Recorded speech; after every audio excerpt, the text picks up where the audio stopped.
This morning, it's time for us to talk about an ordinary man. And the subject is fear. And I'm your host, Jim Whining.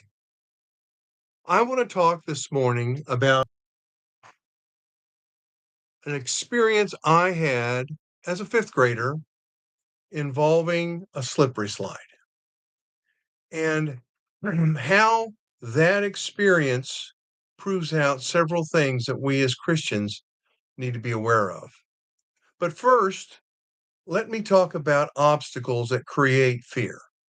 Now, for me, we'll find out that it was height, but there's some people who are afraid of airplanes. Some people are afraid of elevators and crowds and marriage and having children and, believe it or not, being a Christian.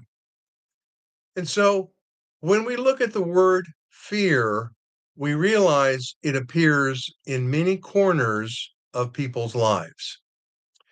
So, as I take you back to this time in my life in fifth grade, I want to explain the obstacle. It was a 9-foot slippery slide.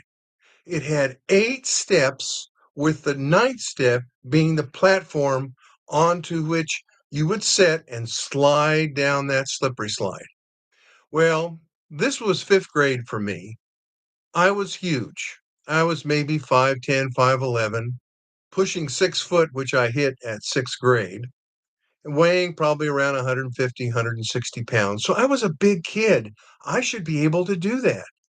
But I would look at that slide when I would go on the playground and say to myself, I can never go up that's just too high up. I can't do that. I just can't do that.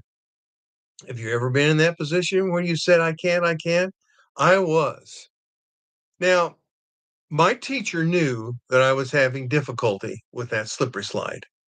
And she was my fifth grade teacher. And sometimes she and I didn't get along too well, especially with topics like the reading group. But I won't get into that.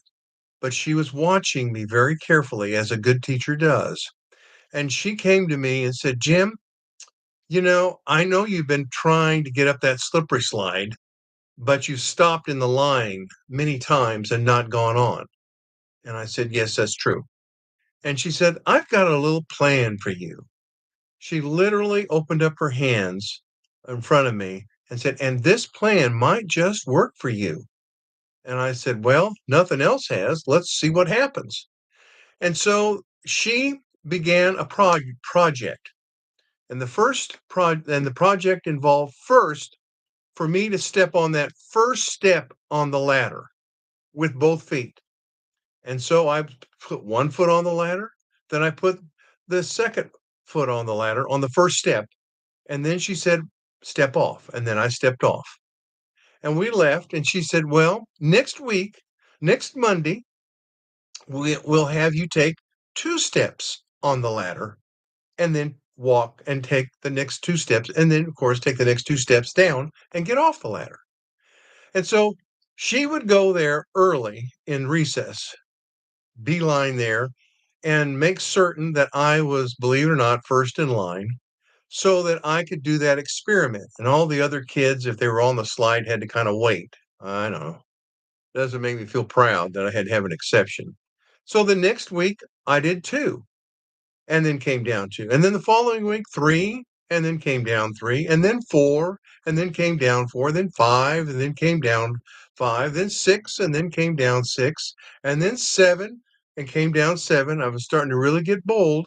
Then 8 and then step down 8 and then the big one, 9.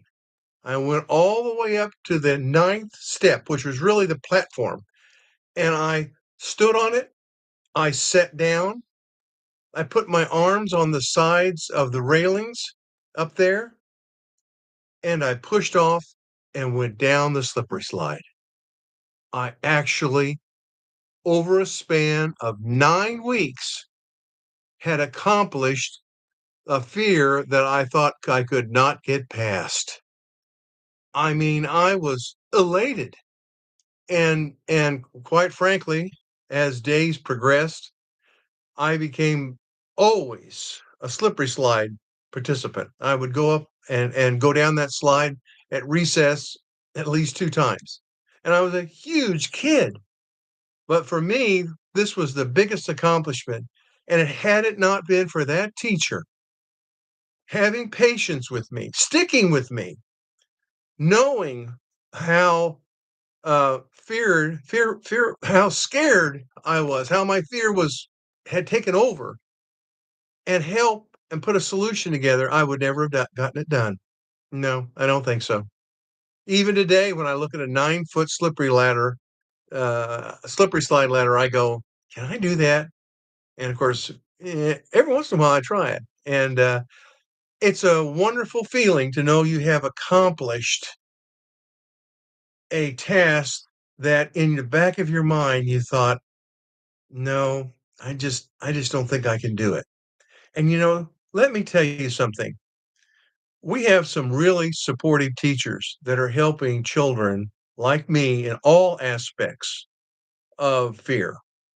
And they are breaking down the barriers, they're knocking those obstacles down, and they're providing children success.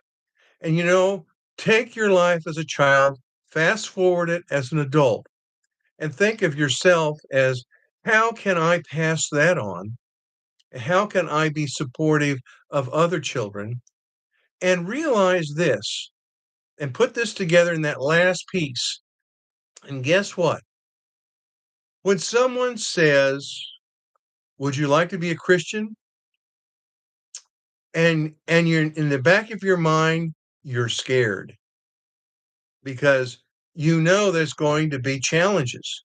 There's going to be hatred against you. There's going to be challenges that you can't even foresee, that you're scared about taking it on. And so you say, "Oh yeah, I'm a Christian," but you really have no evidence of it. Book of James. But what you can realize through this experience, that by taking these steps, by being in a walk to conquer that fear, you have accomplished the glory of being a Christian and having the peace of that ever loving comfort, guidance, and peace of being with Jesus Christ, the Holy Spirit, and God. Thank you for listening to this little experience that I had in fear. And hopefully, you'll conquer your fears through being a Christian in all that you do, helping children like our teachers do every single day. God bless, and have a good day and a good rest of the year. This is Jim Whining. I'm the host of An Ordinary Man.